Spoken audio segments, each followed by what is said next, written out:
With inflation rising, Singapore's central bank makes an aggressive move to keep prices in check. Prices are going up. At $2 store DAISO, it's adding 7% GST to all items. And the two men accused of slashing victims in Boon Lay get one additional charge each.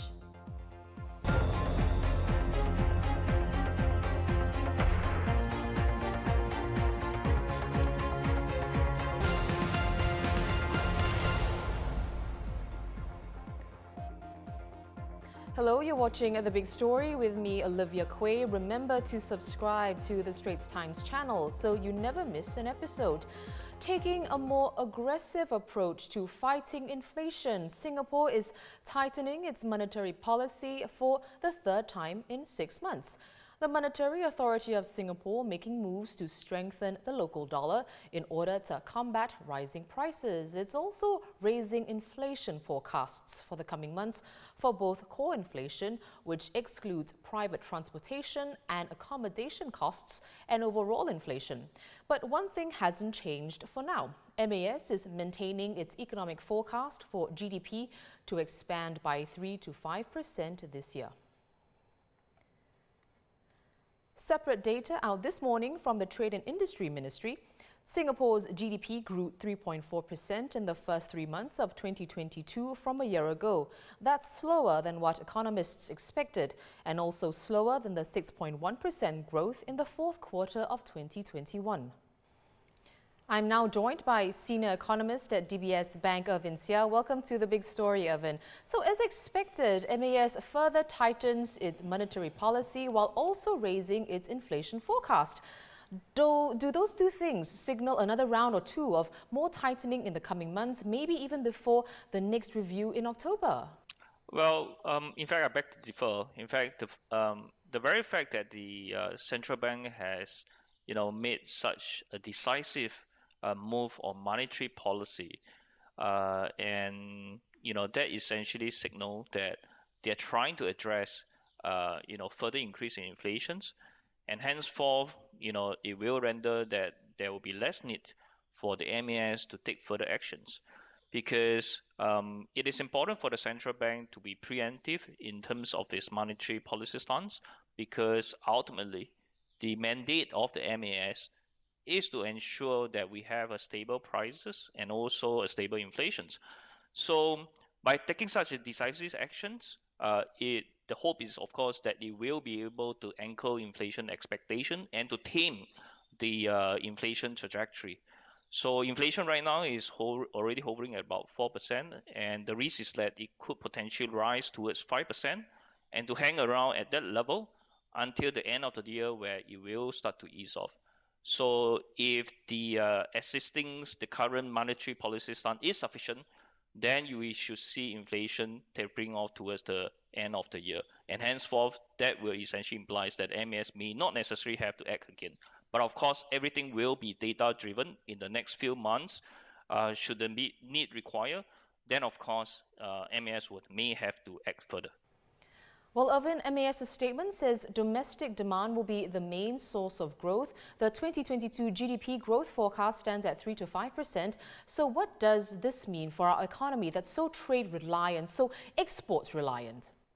Well, you're absolutely right. Singapore is an externally driven economy. Strictly speaking, domestic demand is not really a very strong drivers of Singapore's economic growth in normal circumstances. But that being said, we are also mindful that the government is easing COVID measures and also reopening the borders. So I think this is where the MAS is coming from, that the growth impetus will be coming from domestic sources in the coming quarters, that will be able to help buffer any potential headwinds on the external front. Now, indeed, we are seeing headwinds on the external front. Primarily, there are two, and there is one, the slowdown in China that we are seeing now. China's zero COVID policy is definitely weighing down on its near-term growth prospect, and that in turn will affect Singapore, because China is one of the largest export market for Singapore. The second factor is actually the current Ukraine-Russia war. Besides geopolitical risk, it has actually exacerbated and already very high inflationary situations globally. Now, high inflations is not good for growth. It will actually in turn dampen growth prospects. So this has further, add on to the basis why the MAS would have to tighten its monetary policy aggressively this time around. You briefly mentioned about this earlier, but could you elaborate on your take on Singapore's inflation outlook, especially with the impending GST hike being implemented next January? Well, for sure, the GST is definitely going to add on to the inflationary pressure domestically. But we have to be mindful that that is not the only factors that will add on to the inflation scenario as we head into 2023.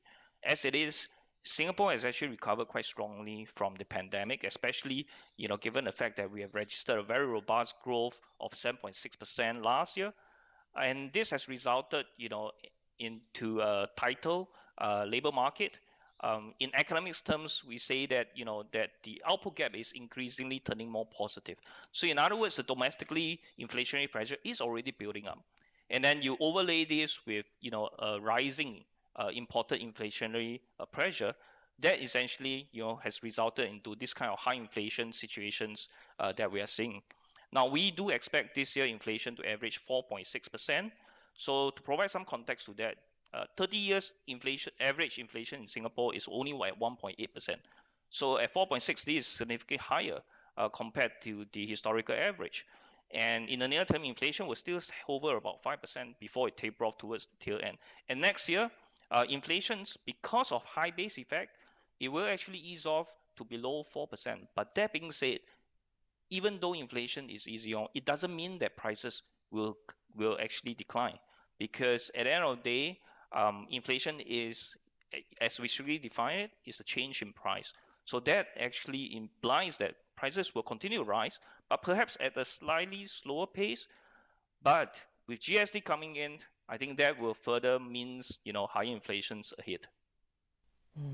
Many thanks to DBS Bank's senior economist, Irvin Seah, for those insights. In other local news, the COE supply for May to July will rise by 14.3%, with 11,951 COEs across the 5 categories. Breaking down the quota for each month. For cars up to 1,600 cc, there will be an average of 1,224 COEs and 1,053 for larger and more powerful cars. There will be 205 COEs per month for goods vehicles and buses, 1,121 for motorcycles, which is a 38.6% increase, and 379 COEs for the open category. The 2 men accused of slashing 2 victims at Boon Lay Drive were handed 1 more charge each for allegedly attacking the 2nd victim in the incident, following a similar charge last Saturday involving the 1st victim. The judge granted them bail of $30,000 each and ordered them to stay with their parents. They will return to court on April the 28th. From next month, shoppers will be paying more than $2 an item at DAISO because it will no longer include the GST within that cost. People my colleagues spoke to say a slight price increase won't deter them from still shopping there. And looking overseas, Hong Kong will see some relief in a week's time with the easing of several COVID-19 restrictions.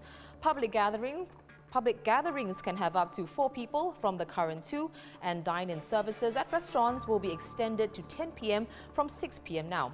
But bars will remain closed, as will public beaches, pools and barbecue sites. Frank James, the suspect behind the New York subway shooting, has been arrested on a federal charge of violently attacking a mass transportation system. The motive behind the shooting is still unknown. James has a lengthy criminal history and had talked about violence and mass shootings in videos posted on YouTube, including one uploaded as recently as this week.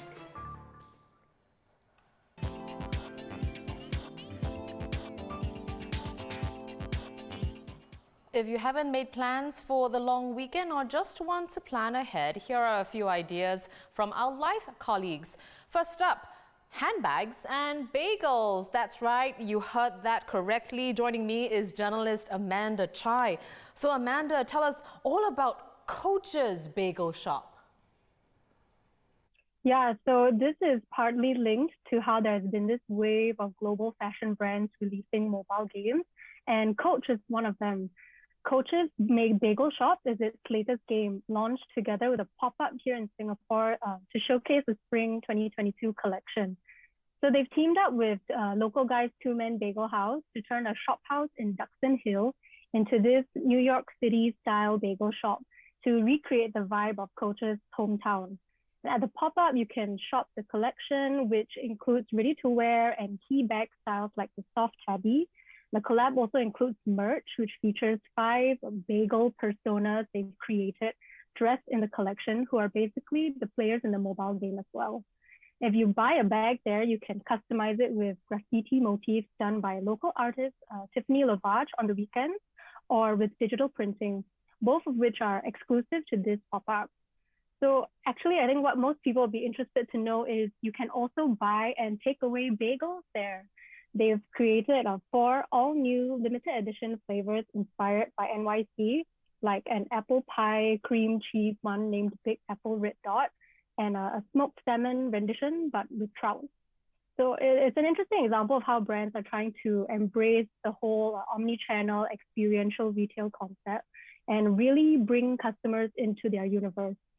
Yeah, I mean, it's worth checking out over the Good Friday weekend. But if you want to avoid the crowds, it's also open every day except Monday until May 8th.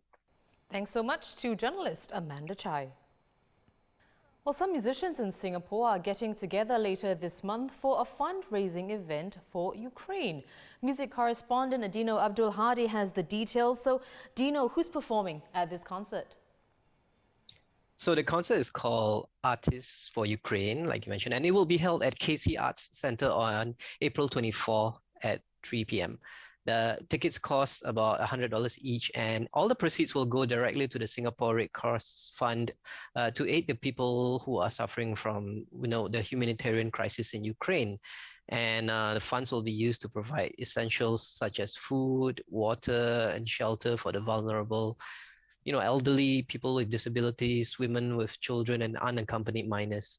And yeah, to answer your question, the artists performing it's a mix of Singaporean and Singapore-based international artists, and they play various types of music genres.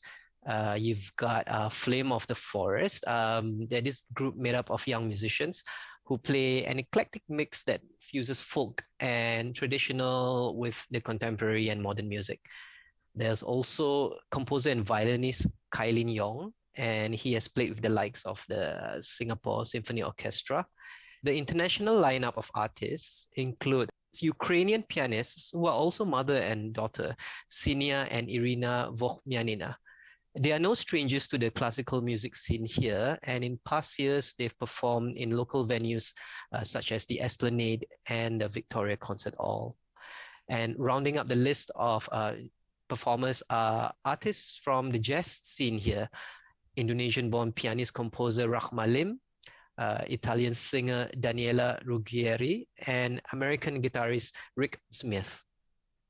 Thank you so much to music correspondent Adino Abdul Hadi. It's for a good cause, so be sure to check it out.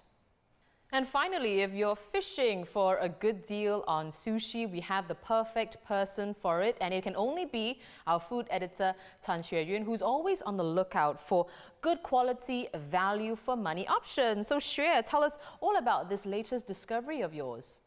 Well, okay, I love sushi. Sushi is life. Okay, so there's this new restaurant. It's at the Orchard Rendezvous Hotel, and it's called Kai Sushi. And I find the prices to be very sane and the quality to be very good. Your omakase sushi meal starts at $88 plus plus, and it moves on to $138 plus plus and $188 plus plus. And it's a Singapore chef at the helm, Eugene Lam.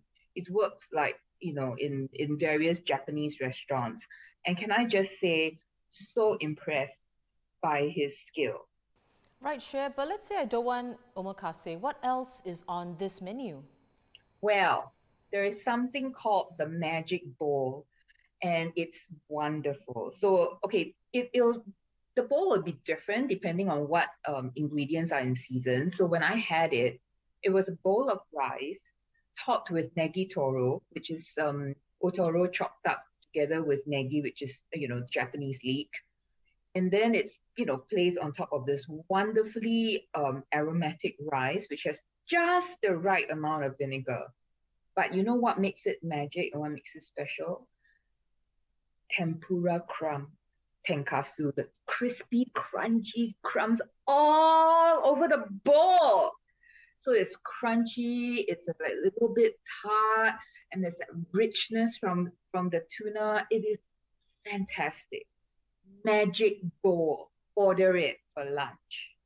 Great recommendation by our food editor, Tan Xueyun. We have more live pics online, including this. The beautiful Maya Bay has reopened after a 3-year closure. And our Thailand correspondent, Tan Tam Mei, returns to the stunning cove made famous by the Leonardo DiCaprio film The Beach. You'll find her story and video at str.sg/life.